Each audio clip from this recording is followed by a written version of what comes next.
నమస్కారం. ఘంటారావానికి స్వాగతం. ముందుగా ప్రధానాంశాలు. దావోస్ పర్యటన విజయవంతంగా ముగించుకొని తిరిగొచ్చిన సీఎం. శంషాబాద్ విమానాశ్రయంలో పార్టీ శ్రేణుల ఘన స్వాగతం.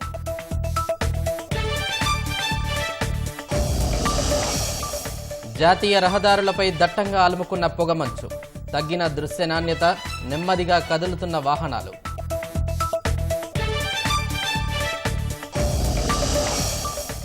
దిల్రాజు ఇంటికి మరోసారి ఐటీ అధికారులు. మహిళా అధికారి ఆధ్వర్యంలో కొనసాగుతున్న సోదాలు.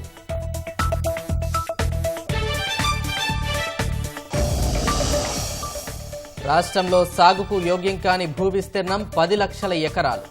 రైతు భరోసా నుంచి మినహాయించాలని నిర్ణయించిన ప్రభుత్వం. జన్మతః పౌరసత్వ రద్దు అమలుకు అడ్డుకున్న అమెరికా ఫెడరల్ కోర్టు. ట్రంప్ నిర్ణయం రాజ్యాంగ విరుద్ధమంటూ తాత్కాలికంగా స్టే విధింపు.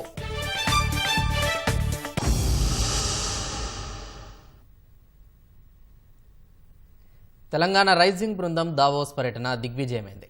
4 రోజుల పర్యటన అనంతరం హైదరాబాద్కు వచ్చిన సీఎం రేవంత్ రెడ్డికి కాంగ్రెస్ శ్రేణులు అపూర్వ స్వాగతం పలికాయి. గతేడాది కన్నా 4 గింతలు ఎక్కువ పెట్టుబడులతో సాధించిన సీఎంపై కార్యకర్తలు పూలజల్లు కురిపించారు. ప్రపంచ ఆర్థిక ఫోరం వేదికగా 1,78,000 కోట్ల రూపాయల ఒప్పందాలు జరిగాయి. కొత్త ప్రాజెక్టులతో దాదాపు 50,000 ఉద్యోగాలు రానున్నట్లు ప్రభుత్వం తెలిపింది. అంతకుముందు సింగపూర్లో మరో 3,950 కోట్ల ఒప్పందాలు జరిగాయి. దావోస్ చరిత్రలోనే తెలంగాణకు అత్యధికంగా పెట్టుబడులు వచ్చాయి. తెలంగాణ రైజింగ్ పేరుతో సీఎం రేవంత్ రెడ్డి, మంత్రి శ్రీధరబాబు బృందం పర్యటనలో పెట్టుబడుల వర్షం కురిసింది.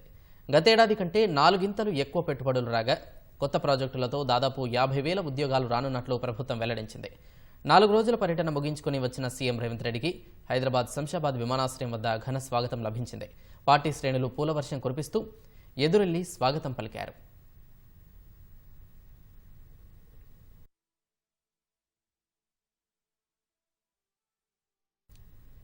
ముఖ్యమంత్రి నేతృత్వంలోని తెలంగాణ రైజింగ్ బృందం వారం పాటు సింగపూర్, స్విట్జర్లాండ్లో పర్యటించింది. ఈ నెల 16న ఢిల్లీలో బయలుదేరి 17వ తేదీన సింగపూర్ చేరుకుంది. 3 రోజుల పర్యటన తర్వాత ఈ నెల 20న స్విట్జర్లాండ్ వెళ్లింది. దావోస్లో తెలంగాణ పెవిలియన్లో పలు దిగ్గజ సంస్థలతో ప్రభుత్వం ఒప్పందాలు కుదుర్చుకుంది. 60,000 కోట్లతో డేటా సెంటర్లు ఏర్పాటు చేసేందుకు అమెజాన్ వెబ్ సర్వీసెస్ ఒప్పందం చేసుకుంది. ఇప్పటికే 3 కేంద్రాలు నిర్వహిస్తున్న అమెజాన్కు విస్తరణ కోసం అవసరమైన భూ కేటాయింపులకు ప్రభుత్వం అంగీకరించింది. గోపనపల్లిలో కొత్త క్యాంపస్ ఏర్పాటుకు విప్రో అంగీకరించింది. సుమారు 750 కోట్లతో కొత్త సెంటర్లను ఏర్పాటు చేయనున్న ఇన్ఫోసిస్ ఒప్పందం చేసుకుంది. 5,000 కోట్లతో 300 మెగావాట్ల డేటా సెంటర్ ఏర్పాటు చేసేందుకు టిల్మాన్ గ్లోబల్ హోల్డింగ్స్ ఒప్పందం చేసుకుంది. 5,000 కోట్లతో 1000 మెగావాట్ల ఆర్టిఫిషియల్ ఇంటెలిజెన్స్ డేటా సెంటర్ ఏర్పాటు చేసేందుకు అమెరికాకు చెందిన ఉర్సా క్లస్టర్స్ ఒప్పందం చేసుకుంది.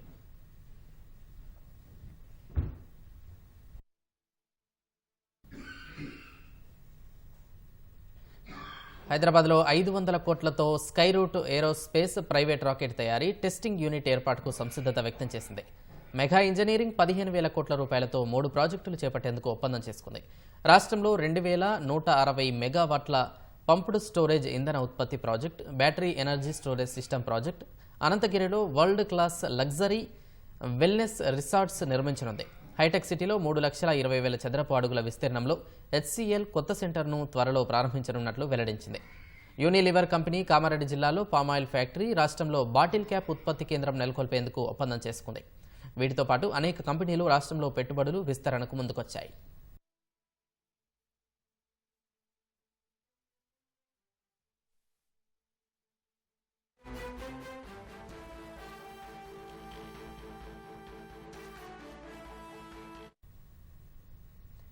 దావోస్ పర్యటనకు ముందు సీఎం బృందం సింగపూర్కు వెళ్లింది. సింగపూర్ పర్యటనలో మరో 3,950 కోట్ల రూపాయల ఒప్పందాలు జరిగాయి. ఫ్యూచర్ సిటీలో 3,500 కోట్ల రూపాయలతో అత్యాధునిక ఏఐ డేటా సెంటర్ ఏర్పాటు చేసేందుకు ఎస్టీ టెలిమీడియా కంపెనీ ఒప్పందం చేసుకుంది. హైదరాబాద్లో 450 కోట్ల రూపాయలతో ఐటీ పార్క్ ఏర్పాటు చేసేందుకు క్యాపిటల్ ల్యాండ్ సంస్థ ఎంఓయూ చేసుకుంది. ఛాంగీలోని ఇన్స్టిట్యూట్ ఆఫ్ టెక్నికల్ ఎడ్యుకేషన్తో యంగ్ ఇండియా స్కిల్ యూనివర్సిటీ సహకార ఒప్పందం చేసుకుంది.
రాష్ట్రంలోని పలు ప్రాంతాలను పొగమంచు కమ్మేసింది. హైదరాబాద్, నల్గొండ, యాదగిరిగుట్ట తదితర ప్రాంతాల్లో దట్టంగా మంచు కురుస్తోంది. దీంతో వాహనదారులు ఇబ్బందులు పడుతున్నారు. ఎల్బీనగర్, వనస్థలిపురం, హయత్ నగర్తో పాటు నగర శివారులోని పెద్దంబర్పేట్, అబ్దుల్లాపూర్ మేట్ పరిసరాల్లో పొగమంచు ప్రభావం ఎక్కువగా ఉంది. అతి సమీపంలోని వాహనాలు కూడా కనిపించని స్థితి నెలకొంది. ఎదురుగా వచ్చే వాహనాలు కనిపించక లైట్లు వేసుకుని ప్రయాణం సాగిస్తున్నారు. కూడలలో జాగ్రత్తలు తీసుకోవాలని వాహనదారులకు పోలీసులు సూచిస్తున్నారు.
పొగమంచు వల్ల జాతీయ రహదారులపై వాహనాలు మెల్లగా కదులుతున్నాయి. ఉదయం 10 గంటలైనా పొగ కమ్మేసింది. ఇక దీనికి సంబంధించి మరింత సమాచారం మా ప్రతినిధి జ్యోతికిరణ్ అడిగి తెలుసుకుందాం. జ్యోతికిరణ్, చెప్పండి, పొగమంచుకు సంబంధించి మీ వద్ద ఉన్న తాజా సమాచారం ఏంటి? ప్రశాంత్, 2 తెలుగు రాష్ట్రాలను పొగమంచు కప్పేసింది. అటు జాతీయ రహదారులతో పాటు అటు విమానాశ్రయం పైన పొగమంచు ఉండడంతో అటు వాహనాల రాకపోకలతో పాటు విమాన సర్వీస్ సంబంధించినటువంటి రాకపోకలు అనేటివి ఆలస్యంగా జరుగుతున్నాయి. దీంతో అటు ప్రయాణికులు తీవ్ర ఇబ్బందులు పడుతున్నట్టు చెప్పుకోవచ్చు. తెల్లవారుజాము నుంచే దట్టమైన పొగమంచు కమ్మేసింది. 9 గంటల వరకు కూడా పొగమంచు అలాగే ఉంది. అయితే జాతీయ రహదారుల పైన రాకపోక అయితే నిజంగా సాగుతుంది. అటు విజయవాడ విమానాశ్రయం పైన ఏదైతే పొగమంచు కమ్మేయడంతో అటు విమాన సర్వీస్ సంబంధించినటువంటి రాకపోకలు అనేటివి ఆలస్యంగా జరిగినట్టు చెప్పుకోవచ్చు. అటు ఇండిగో విమానం గాల్లోనే రన్వే సంబంధించినటువంటి విజిబిలిటీ కనిపించకపోవడంతో గాల్లోనే చక్కర్లు పెట్టిన పరిస్థితి అయితే కనిపించింది. అంతేకాకుండా అటు హైదరాబాద్ నుంచి విజయవాడ వెళ్లే జాతీయ రహదారితో పాటు గట్కేశ్వర్ బైపాస్ రోడ్ కూడా పొగమంచు తోటి కమ్మేయడంతో అటు వాహనదారులు ఇబ్బందులు పడ్డారు. లైట్లు ఏదైతే వాహనాలకు సంబంధించిన లైట్లు వేసుకొని నెమ్మదిగానైతే రాకపోకలు సాగించారు. ప్రధానంగానైతే ఈ నెలాఖరు వరకు పొగమంచు ప్రభావం ఉంటుందని చెప్పి ఇప్పటికే వాతావరణ శాఖ అయితే ప్రకటించింది. ముఖ్యంగా ఈ 4-5 రోజుల పాటు దట్టమైన పొగమంచు కమ్మేస్తుందని కూడా వెల్లడించింది. తెలంగాణలో చూస్తున్నట్లయితే తూర్పు, ఈశాన్య తెలంగాణ జిల్లాలతో పాటు హైదరాబాద్ పరిసర ప్రాంతాల జిల్లాల్లో ఈ పొగమంచు ప్రభావం ఉంటుందని కూడా ఇప్పటికే హైదరాబాద్ వాతావరణ శాఖ అయితే వెల్లడించింది. మరీ ముఖ్యంగా అటు వ్యవసాయ భూములతో పాటు ఖాళీ ప్రదేశాలు, విమానాశ్రయాలు, జాతీయ రహదారులపైన ఈ ప్రభావం ఎక్కువగా ఉంటుంది కాబట్టి ప్రజలు అప్రమత్తంగా ఉండాలని కూడా వాతావరణ శాఖ అయితే హెచ్చరించింది. ప్రశాంత్, రైట్, ధన్యవాదాలు జ్యోతికిరణ్.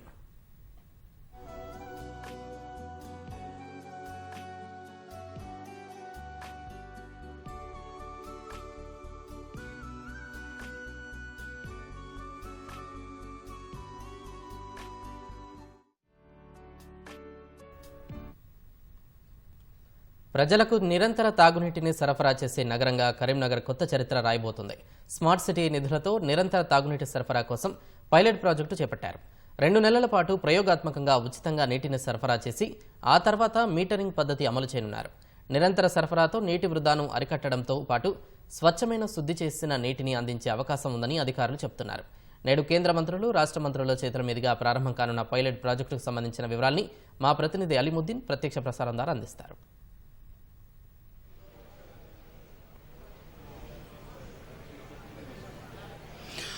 ప్రశాంత్, మరి కాసేపట్లో 2 కేంద్ర మంత్రులతో పాటు రాష్ట్ర మంత్రులు కరీంనగర్లో పర్యటించున్నారు. ప్రధానంగా కరీంనగర్ చరిత్రలో తొలిసారి 2 కేంద్ర మంత్రులు అటు పట్టణ అభివృద్ధి శాఖ మంత్రి మనోహర్ లాల్ ఖట్టర్తో పాటు కేంద్ర హోంశాఖ సహాయ మంత్రి బండి సంజయ్ కుమార్, అలాగే రాష్ట్ర రెవెన్యూ శాఖ మంత్రి పొంగులేటి శ్రీనివాసరెడ్డి, అలాగే రాష్ట్ర బీసీ సంక్షేమ రవాణా శాఖ మంత్రి పొన్నం ప్రభాకర్లు ఈ కార్యక్రమంలో పాల్గొనున్నారు. ప్రధానంగా స్మార్ట్ సిటీ ప్లాన్లో భాగంగా చేపట్టిన అభివృద్ధి కార్యక్రమాలను ప్రారంభించేందుకు ఇద్దరు కేంద్ర మంత్రులు వస్తున్నారు. ఈ క్రమంలోనే భారీ ఏర్పాట్లు చేశారు. ప్రధానంగా ఇవాళ దాదాపు 4 శంకుస్థాపనలు, మరో 4 ప్రారంభోత్సవాలు ఉన్నాయి. అందులో ప్రధానంగా చూసుకుంటే 12 కోట్లతో చేపట్టిన మల్టీపర్పస్ పార్క్ను ప్రారంభించారు. అలాగే ఆ తర్వాత ప్రయోగాత్మకంగా హౌసింగ్ బోర్డ్ కాలనీలో నిరంతర నీటి సరఫరాకు ఏర్పాటు చేశారు. అందులో భాగంగా ఇవాళ ఆ కార్యక్రమాన్ని ప్రారంభించబోతున్నారు. దాదాపు 2 ఏళ్ల క్రితం ఈ శంకుస్థాపన జరిగింది. దీనికి గాను ప్రధానంగా ప్రతిష్టాత్మకంగా తీసుకున్న ఈ కార్యవర్గం ఈ పనులు పూర్తి చేయించిందని చెప్పొచ్చు. మరో 4 రోజుల్లో పాలకవర్గ సమయం పూర్తి కాబోతుంది. అందువల్ల ఈ పాలకవర్గం చేపట్టిన పనులన్నింటినీ ఇవాళ ప్రారంభించాలన్న ఉద్దేశంతో మంత్రులు వస్తున్నారు. ఈ క్రమంలోనే కరీంనగర్లోని హౌసింగ్ బోర్డ్ కాలనీలో నిరంతర నీటి సరఫరాను ప్రారంభిస్తున్నారు. దీనికి 18 కోట్లతో వివిధ పనులు చేపట్టారు. ప్రధానంగా ప్రపంచ ఆరోగ్య సంస్థ ఏదైతే నామ్స్ ఉన్నాయో ఆ నామ్స్ ప్రకారంగా మొత్తం కొత్త లైన్లతో పాటు వాల్వులు, ప్రతి ఇంటికి మీటర్తో పాటు నిరంతర శుద్ధి చేసేందుకు ఏర్పాటు చేసిన అన్ని కార్యక్రమాలను పూర్తి చేశారు. ఈ క్రమంలో ఇవాళ నుంచి దాదాపు 2200 గృహాలకు ఈ నిరంతర నీటి సరఫరా జరగనుంది. ఎలాగైతే విద్యుత్తు వాడుకుంటామో, ఎలాగైతే ఫ్యాన్లు వాడుకుంటామో అలాగే ఎప్పుడు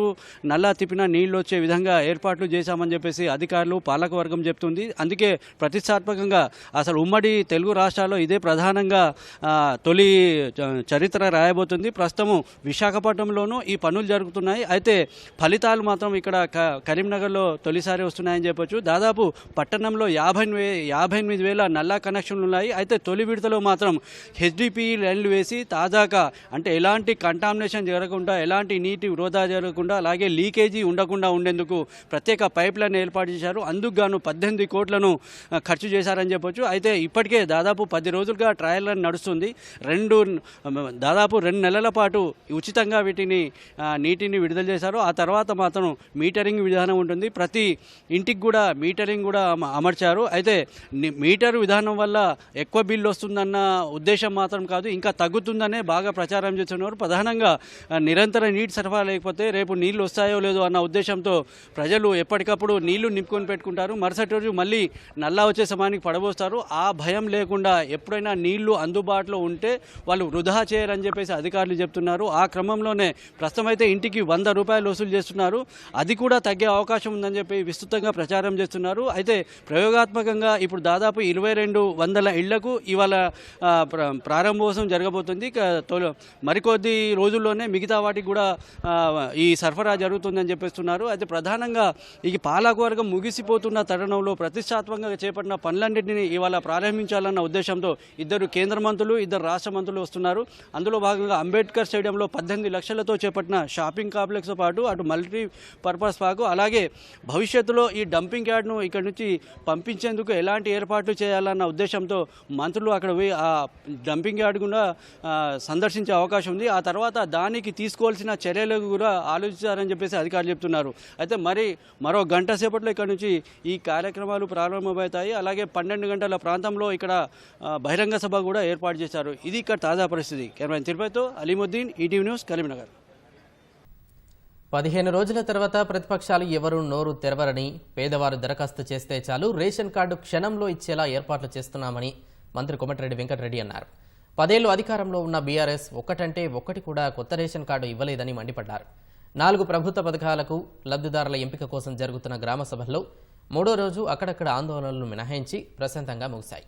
రాష్ట్ర వ్యాప్తంగా గ్రామ, వార్డు సభలు 80% పూర్తయినట్లు అధికారులు వెల్లడించారు.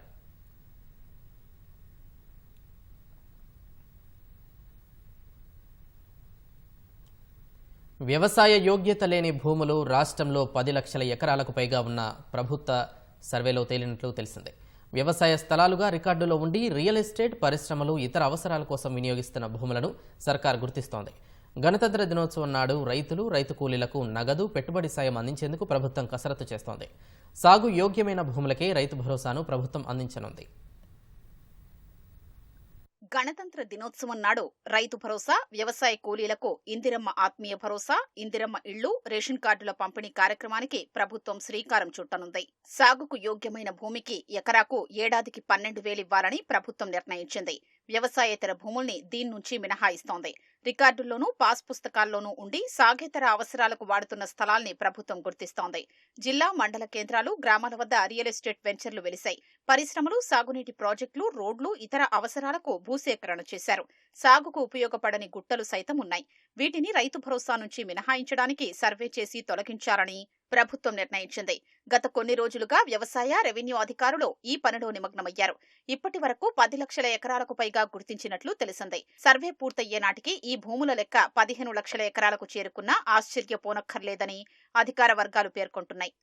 రాష్ట్రంలో పలు జిల్లాల్లో సాగు యోగ్యత లేని భూముల్ని అధికారులు గుర్తించారు. రంగారెడ్డి జిల్లా యాచారం మండలంలో మొత్తం 4,918 ఎకరాల సాగేతర భూములు ఉన్నట్లు సర్వేలో గుర్తించారు. చేవెళ్ల మండలంలో 2,800 ఎకరాల్లో సాగేతర భూములు ఉన్నట్లు తేల్చారు. ప్లాట్లుగా మార్చినా పాసు పుస్తకాలతో రైతు బంధు, బీమా పథకాలు పొందుతున్నారు. రాజన్న సిరిసిల్ల జిల్లా ఎల్లారెడ్డిపేట మండలంలో ఇటుక బట్టీలు, పెట్రోల్ బంకు స్థలాలు, చెరువు భూమిని సాగు కింద చూపినట్లు గుర్తించారు. అలాగే వీర్నపల్లి మండలంలో కోళ్ల ఫామ్ను సైతం సాగు కింద చూపారు. మహబూబ్ నగర్ జిల్లా మిడ్జిల్ మండలంలో 450 ఎకరాల్లో స్థిరాస్తి వెంచర్లు, రాళ్లు, గుట్టలు ఉన్న భూములు ఇన్నాళ్లు సాగు కిందనే ఉన్నట్లు సర్వేలో తేలాయి. నాగర్ కర్నూలు జిల్లా లింగారలో గుట్టకు పాసు పుస్తకాలు తీసుకుని రైతు బంధు పొందారు. ఈ మండలంలో దాదాపు 1070 ఎకరాల్లో గుట్టలు, అడవులు, రాళ్లు సాగు కింద ఉన్నట్లుగా చూపించారని ప్రాథమికంగా తేల్చారు. ఉమ్మడి వరంగల్ జిల్లాలో సాగుకు యోగ్యం కాని భూమి 24,239 ఎకరాలు ఉన్నట్లు అధికారులు గుర్తించారు. గుట్టలు, వెంచర్లు, కోళ్ల ఫారాలకు సైతం రైతు బంధు సొమ్ములు దుర్వినియోగమైనట్లు గుర్తించారు. హనుమకొండలో 4,562 ఎకరాలు, వరంగల్లో 2,357.33 ఎకరాలు, జనగామ జిల్లాలో 6,865 ఎకరాలు వ్యవసాయేతర భూముల్ని గుర్తించారు. వీటికి ఏటా 137 కోట్ల రూపాయలకు పైగా పెట్టుబడి సాయం అందిందని, గత 6 ఏళ్లలో సుమారు 822 కోట్ల మేర ప్రజాధనం దుర్వినియోగమైనట్లు గుర్తించారు. హనుమకొండ జిల్లా భీమదేవరపల్లి మండలంలో 397.27 ఎకరాలు సాగు యోగ్యత లేనట్లు గుర్తించగా, కోళ్ల ఫారాలు, వెంచర్లు, నివాస కాలనీల్ని అధికారులు గుర్తించారు. ఖిలా వరంగల్, హసన్పర్తి, కాజీపేట, భీమదేవరపల్లి మండలాల్లో నివాస ప్రాంతాలకు, రహదారులకు రైతు బంధు అందినట్లు తేలింది. జనగామ జిల్లా కొడకండ్ల, రఘునాథపల్లి, జనగామ మండలాల్లో గుట్టలు, రాళ్లు, రప్పలకు పెట్టుబడి అందిందని తేల్చారు. మహబూబాబాద్ జిల్లాలో 8,230 ఎకరాలు సాగు యోగ్యం కాని భూములున్నట్లు సర్వే ద్వారా వెల్లడైంది. ములుగు జిల్లాలో 2,800 ఎకరాలకు పైగా అధికారులు గుర్తించారు. రియల్ ఎస్టేట్ వెంచర్లు, భవనాలకు రైతు బంధు పథకం కింద సాయం అందినట్లు గుర్తించారు. ఎర్రమట్టి క్వారీల కింద ఉన్న వందలాది ఎకరాల భూముల్ని సాగుకు యోగ్యత లేని భూములుగా అధికారులు గుర్తించారు. భూపాలపల్లి జిల్లాలో 2,490 ఎకరాల్ని వ్యవసాయేతర భూముల్ని గుర్తించారు. భూపాలపల్లి పురపాలక సంఘం పరిధిలో కొంపల్లి, జంగేడు, మంజూరు నగర్, బాంబులగడ్డ, కుందూరుపల్లిలో పలు లేఅవుట్లకు పెట్టుబడి సాయం అందినట్లుగా గుర్తించారు. సర్వేలో గుర్తించిన సాగుకు యోగ్యత లేని భూముల్ని అధికారులు రైతు భరోసా జాబితా నుంచి తొలగించనున్నారు.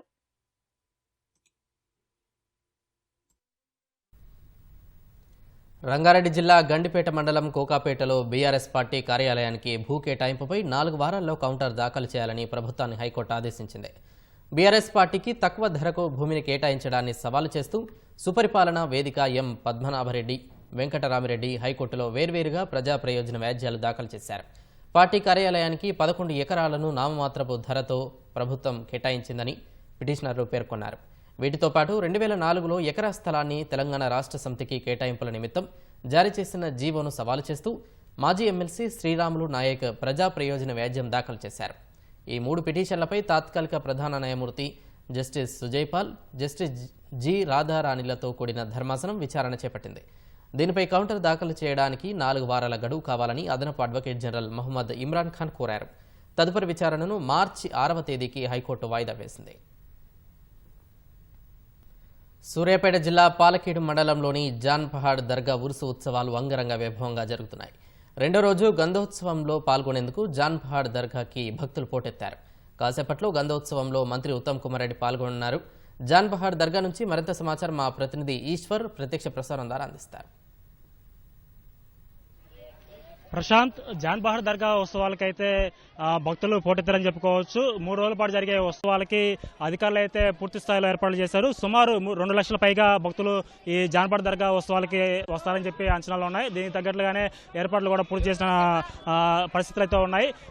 ముఖ్యంగా చూసుకున్నట్టయితే సూర్యాపేట జిల్లా పాలకీడు మండలం జాన్ బహదూర్ దర్గా ఉత్సవాలు అయితే పెద్ద ఎత్తున జరుగుతూ ఉంటాయి. దీనికి తెలుగు రాష్ట్రాలకు సంబంధించినటువంటి భక్తులు కూడా పెద్ద సంఖ్యలో వస్తూ ఉంటారు. ఇటు ముఖ్యంగా చూసుకున్నట్టయితే ఇటు గుంటూరు జిల్లా వ్యాప్తంగా కూడా ఈ భక్తులు అతి సంఖ్యలో వస్తారు. అదేవిధంగా ఇటు నల్గొండ జిల్లా, కోదాడ, తర్వాత సూర్యాపేట జిల్లా, అదేవిధంగా ఉమ్మడి నల్గొండ జిల్లా మొత్తం కూడా ఈ ఉత్సవాలకు అయితే భారీ సంఖ్యలో చేరుకుంటారు. నిన్న ఒక్కరోజే ఈ ఉత్సవాలకు సుమారు 30,000 పైగా భక్తులు హాజరైనట్లు కూడా ఇక్కడ అధికారులు చెప్తున్నారు. అదేవిధంగా ఈ రోజు 2వ రోజు ఈ ఉత్సవాల్లో భాగంగా గంధోత్సవం అయితే అత్యంత వైభవంగా నిర్వహిస్తారు.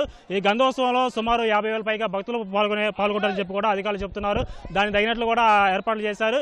ఎక్కడా కూడా ఎలాంటి అవాంఛనీయ ఘటనలు జరగకుండా కూడా భారీ ఎత్తున కూడా పోలీసు బందోబస్తు కూడా ఏర్పాటు చేశారు. సుమారు 400 మంది పోలీసు సిబ్బందిని అయితే ఇక్కడ ఏర్పాటు చేసి ఎక్కడ కూడా ఎలాంటి ఇబ్బంది లేకుండా కూడా భక్తులకు సౌకర్యంగా ఉండే విధంగా కూడా అన్ని ఏర్పాట్లు కూడా చేశారు. కాసేపట్లోనే ఇక్కడ స్థానిక మంత్రి, అదేవిధంగా నీటిపారుదల శాఖ మంత్రి ఉత్తమ్ కుమార్ రెడ్డి కూడా ఈ గంధోత్సవంలో పాల్గొంటారు. దానికి తగినట్లు కూడా ఏర్పాట్లు చేశారు. అయితే ఈ జాన్ బహదూర్ దర్గాలో మొత్తం 3 రోజులు కూడా ఈ ఉత్సవాలు అత్యంత వైభవంగా కూడా జరుగుతుంటాయి. నిన్న ఒకరోజే 30,000 పైగా భక్తులు ఈ ఉత్సవాల్లో పాల్గొన్నారు. ఇవాళ సుమారు 50,000 పైగా భక్తులు పాల్గొనే అవకాశం కూడా ఉంది. అయితే ఈ రోజు గంధోత్సవం అనేది అతిపెద్ద కీలకమైన ఘట్టం అని చెప్పుకోవచ్చు. ఈ గంధోత్సవం హైదరాబాద్ లో ఉన్నటువంటి వక్ఫ్ బోర్డు కార్యాలయంలో గంధాన్ని తీసుకొచ్చి ఇక్కడ స్థానికంగా ఉన్నటువంటి ఈ జాన్ బహదూర్ దర్గా వద్ద ఉన్నటువంటి వక్ఫ్ బోర్డు కార్యాలయంలో ఉంచుతారు. అక్కడి నుంచి కూడా ఒక ఊరేగింపుగా మేళతాళాలతోటి ఒక ఉత్సవం మాదిరిగా కూడా ఈ గంధాన్ని గుర్రాల మీద, అదేవిధంగా పవిత్రమైన కలశాలలో కూడా నింపుకొని ఈ గంధాన్ని మొత్తం కూడా ఎత్తుకొని ఒక ఊరేగింపుగా మేళతాళాలతోటి కూడా ఈ ఉరుసు ఈ జాన్ బహదూర్ దర్గా అయితే చేరుకుంటారు. ఈ మొత్తం ఘట్టం కూడా సుమారు 2 గంటల పాటు ప్రక్రియ అయితే కొనసాగుతుంది. ఈ ఉత్సవాన్ని కేవలం ఈ గంధం ఉత్సవాన్ని చూడడానికి కూడా భక్తులు అయితే పెద్ద సంఖ్యలో తరలి వస్తుంటారు. దానికి తగినట్లు కూడా ఏర్పాట్లు అయితే చేస్తున్నారు. అదేవిధంగా ఇటు రాష్ట్ర నలుమూల నుంచి కూడా ఈ జాన్ బహదూర్ దర్గా రావడానికి కూడా అయితే ప్రత్యేక ఏర్పాట్లు చేశారు. అదేవిధంగా ఇటు మిర్యాలగూడ డిపో నుంచి, అదేవిధంగా కోదా డిపో నుంచి కూడా ప్రత్యేకంగా 15 బస్సులు కూడా నడుపుతున్నారు. ఎక్కడ ఎలాంటి ఇబ్బందులు లేకుండా కూడా ఈ ఉత్సవాలు అయితే అంగరంగ వైభవంగా జరుగుతున్నాయి. అదేవిధంగా ఇక్కడ ఉన్నటువంటి దర్గాలో ఉన్నటువంటి సైదుల బాబాను దర్శించుకొని అదేవిధంగా తమ మొక్కులు తెచ్చుకోవడానికి కూడా ఇటు చిన్న పిల్లలు, పెద్దలు అందరూ కుటుంబ సమేతంగా కూడా ఈ ఉత్సవానికి అయితే భారీ సంఖ్యలో కూడా తరలి వస్తున్నారు. జాన్ బహదూర్ దర్గాలో అయితే మొత్తం ఈ ప్రధాన వీధులన్నీ కూడా భక్తులతో కిక్కిరిసిపోతున్న పరిస్థితులు అయితే ఉన్నాయి. అదేవిధంగా ఇక్కడ ఉన్నటువంటి ముజావర్లు కూడా ఇక్కడ భక్తులకి ప్రత్యేక ప్రార్థనలు నిర్వహిస్తున్నారు. అదేవిధంగా ప్రత్యేక పూజల అనంతరం కూడా వీరికి తీర్థ ప్రసాదాలు కూడా అందజేస్తున్నారు. ఈ దర్గా వద్ద అదేవిధంగా మొక్కులు చెల్లించుకునే వరకు కూడా ప్రత్యేక ఏర్పాట్లు చేస్తారు. అదేవిధంగా ఇక్కడ కోళ్లు, మేకల కోసం కూడా వారి యొక్క ఆనవాయితీ ప్రకారం కూడా ఇక్కడ మొక్కులు చెల్లించుకునే పరిస్థితులు అయితే ఉన్నాయి. దానికి అనుగుణంగా కూడా ప్రత్యేక శాలను కూడా ఏర్పాటు చేసి అక్కడ కోళ్లను స్వామివారికి సమర్పించే విధంగా కూడా ప్రత్యేక ఏర్పాట్లు చేశారు. అదేవిధంగా ఈ భక్తుల తాకిడికి అనుగుణంగా కూడా ఇక్కడ మంచినీళ్ళ వసతి, అదేవిధంగా అన్ని రకాల కూడా మౌలిక వసతులు అయితే ఏర్పాటు చేస్తున్నారు. మొత్తంగా కూడా ఈ జాన్ బహదూర్ దర్గా ఉత్సవాలు అయితే నిన్నటి నుంచి కూడా అంగరంగ వైభవంగా జరుగుతుంది. 2వ రోజు గంధోత్సవం జరుగుతుంది. రేపు దీపారాధన ఉత్సవం తోటి ఈ కార్యక్రమం ఉత్సవాలు మొత్తం కూడా ముగుస్తాయి. కాసేపట్లోనే మంత్రి ఉత్తమ్ కుమార్ రెడ్డి కూడా ఈ గంధోత్సవంలో పాల్గొనే అవకాశం కూడా ఉంది. ఇది ఇక్కడ ఉన్న తాజా సమాచారం. Over to studio. ధన్యవాదాలు ఈశ్వర్.